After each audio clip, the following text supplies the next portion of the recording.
Thank you for joining us for another episode of That Solo Life, the podcast for PR pros and marketers working for themselves.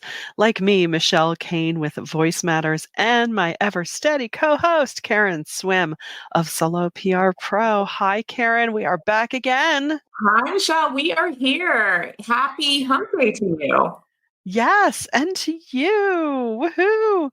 Oh my goodness. And speaking of, we thought today would be a great day. It's, we're looking at the end of the calendar pages, and we thought it would be a perfect time to talk about keeping ourselves motivated. How do we keep our motivation momentum Yeah. as we enter into this fourth quarter? And I don't know. I think for so many of us, we're just tired. We're just, whether subconsciously or consciously, tired from these past several years now of stuff.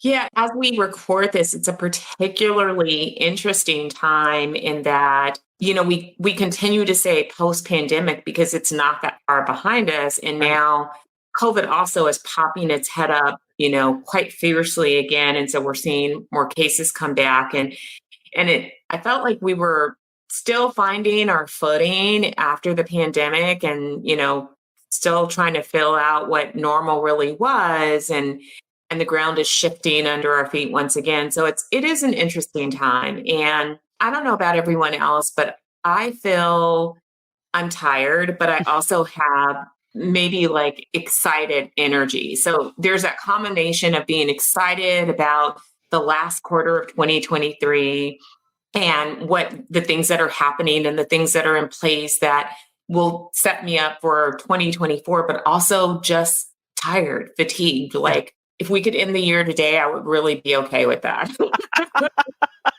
I am with you. No, it's interesting. I mean, there's so much that goes into keeping you motivated, right? I mean, some of us may have client work that is samey same, and there's nothing wrong with that, but sometimes you just get that multi-year itch about it, which you could flip that into saying, well, can we change things up to be more beneficial? How can we, just reinvigorate ourselves about it? But, from the broader spectrum, it's also keeping ourselves invigorated about our day to day. Yeah. Just staying excited about the job or, thinking, well, why am I feeling this way? Aside from the general global malaise and freak out that's been hampering us for all this time. I think of myself, for me, like I do big crises really well. Like if something big happens in life, I'm like, okay, let's handle it. Let's get through it. Let's get through it. And then, if I drop a pen, then I just lose it. So I have to wonder if, as a society, if that's kind of where we're at. We all got through the big, massive thing pretty much. And now we're just, now we have the crash. So I think we just need to keep that in mind as we go about our businesses and our work days Yeah. and our personal things, and just remember to be kind to ourselves, be patient with ourselves, and realize that, as much as we might like to go back to autopilot for a lot of things, we're not there yet. I also think, at this time of year, we've gone through 9 months. We're in this final stretch. For a lot of people, fall is very busy. It's event season. It's just a lot going on, a lot of moving parts. And so Yeah.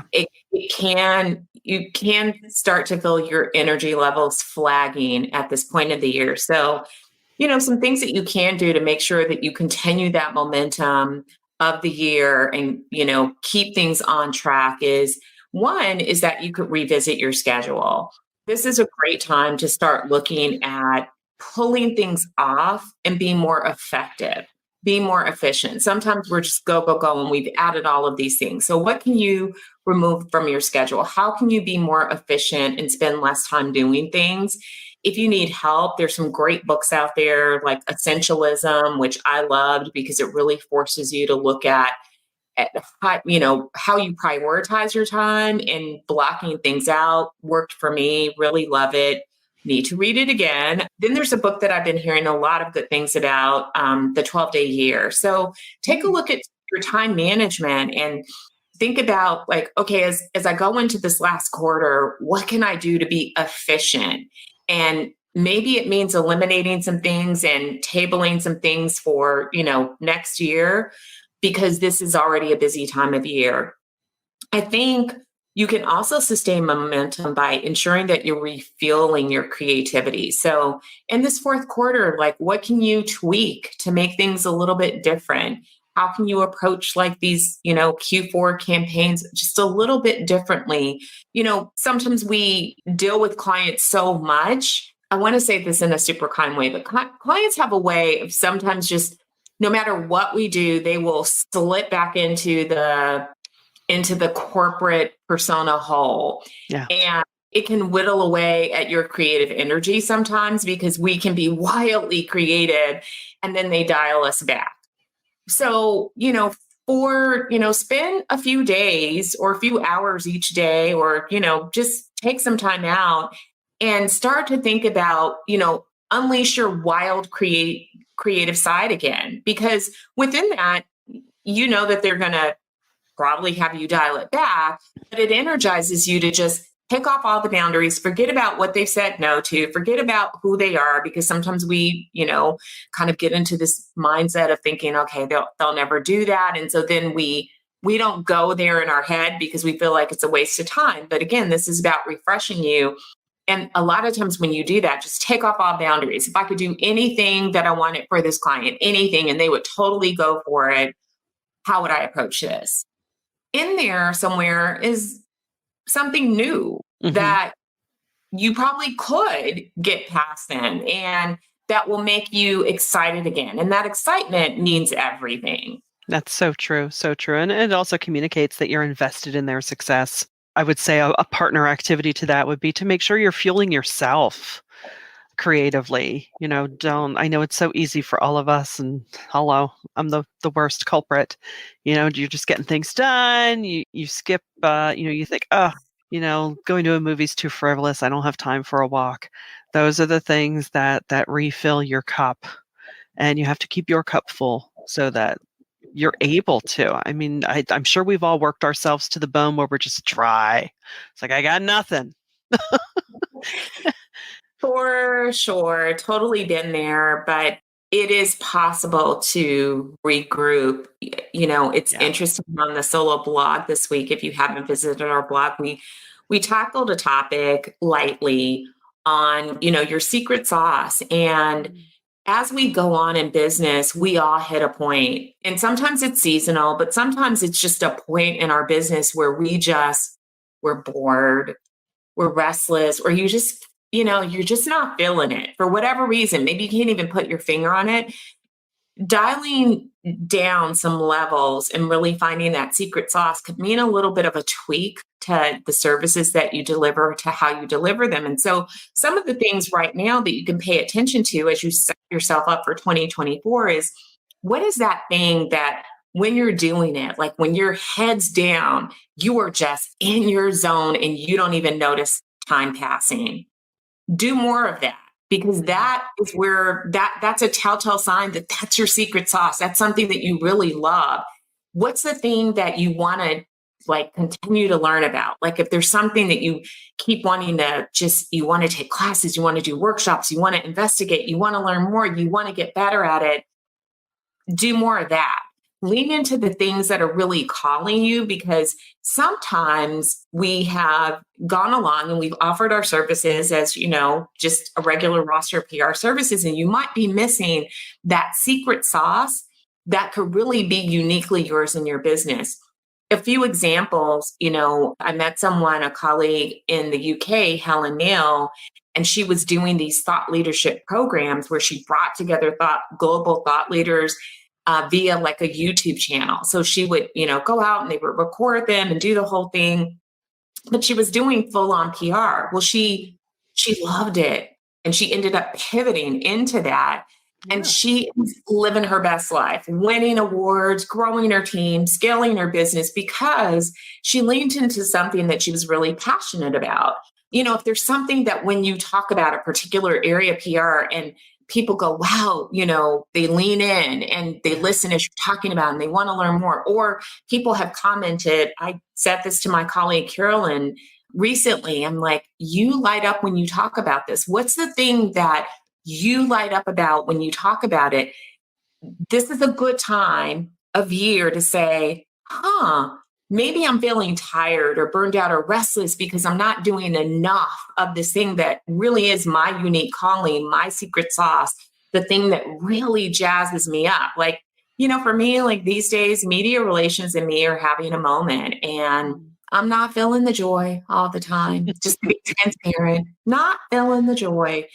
But there are other things that have me super excited. And I am leaning into those areas more and really trying to pivot pretty precisely to that area over the next year. So, it's maybe that, maintaining momentum may mean that you make a little bit of a shift, or Yeah. that you plan to make the shift, because we know you can't always turn the boat around, on a dime, but you can, if you start moving in that direction, that alone will energize you for the rest of this year.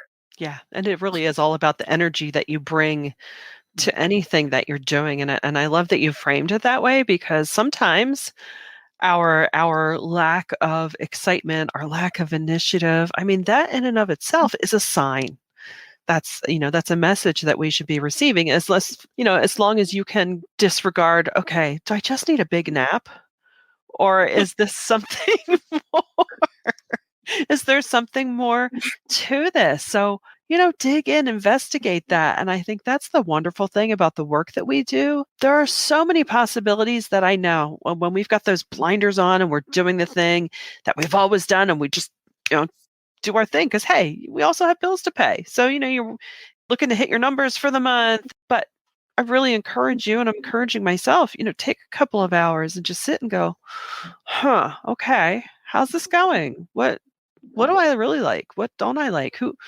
What kind Yeah. of clients do I want to go after? Or what kind of work am I really doing? Because, I mean, look, we're going to change. What do they say? I don't know. I'm not going to point to anything specific, but isn't it like every 7 years? Sometimes, yeah, it's a 7 year itch, but I think there's more to it. Yeah. You just naturally become predisposed. I mean, I always say I worked in the nonprofit world for 15 years, but I always say if that role had not changed every several years, I would not have been there that long, because I would have been like, ugh, I continued to be challenged. I continued to be fed by it, by the different roles that I was, asked to fill.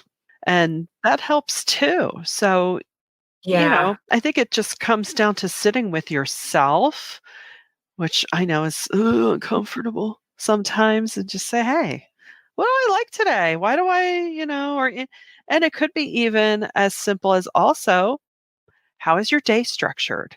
Is it time to Mhm. shake that up? Mhm. It could be just as simple as, don't right away sit down with your email and your coffee. Maybe it's work on a passion project for an hour before you start answering to everyone else. Whatever that is for you, we really encourage you to spend some time on that, because I just know that that will spark something good for you. Yeah, I love what you just said too about being in a nonprofit, that your job changed, because it reminded me that when we were all in jobs, we didn't stay in one job the entire career. We changed jobs. But when you own your own business, you really are the CEO, and your job doesn't change. There's nowhere else to go except for out. You either sell your company or you retire and you shutter your agency. So you're right, Michelle. We need to remember that we humans do crave a little bit of variety. And even if you are so passionate still, and this is your life's work, there's still some variety that you can infuse to keep your energy levels high and to keep you excited about what you do, because doing the same job year after year after year after year can get pretty stale. Yeah, yeah, and even if your clients are okay with that, on one level, I always like to think, yeah, but we can always be better. Yeah. Even if they're comfy, get out of Yeah. your comfort zone, clients. Yeah. Push them. I mean, push them out of their comfort zone. Yeah, You will be surprised. I mean, we just had this happen twice, one in a smaller way and one in a big way, where we went like full on unleash the creative juices and let it fly and said, we don't care if they think yeah, we're insane. And you know what? Our client was like, this is why I love you guys. They were so excited because they know we're creative. They hired us because we're creative and smart. But, so don't like dull your shine, even for your clients. Just keep that going and force them to like come to the light. Don't go to Yes. the dark side. Don't be in the Yes. cross. Force Yes. them into the light. And, I get it. Sometimes you think, but you don't understand. They never want to do anything fun. And I get it.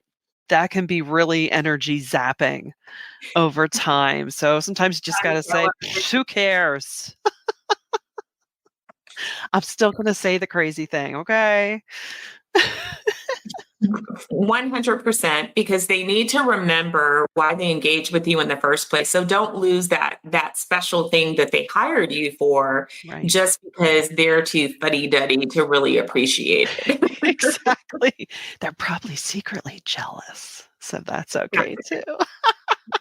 Or they know that they're going to have problems getting it through the corporate channels, and so they're afraid to let themselves dream. That's true. That's very true. And that's a great point too. So often it has nothing to do with you or your ideas. There are so many other factors that can get in the way. But well, we hope we've inspired you a bit. I think we've inspired ourselves a little bit, which is always a nice byproduct. But if you did get value from this, please do share it around with your friends.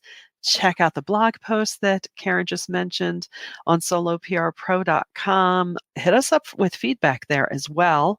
We will put that blog post link in the show notes this week. And until next time, thanks for listening to That Solo Life.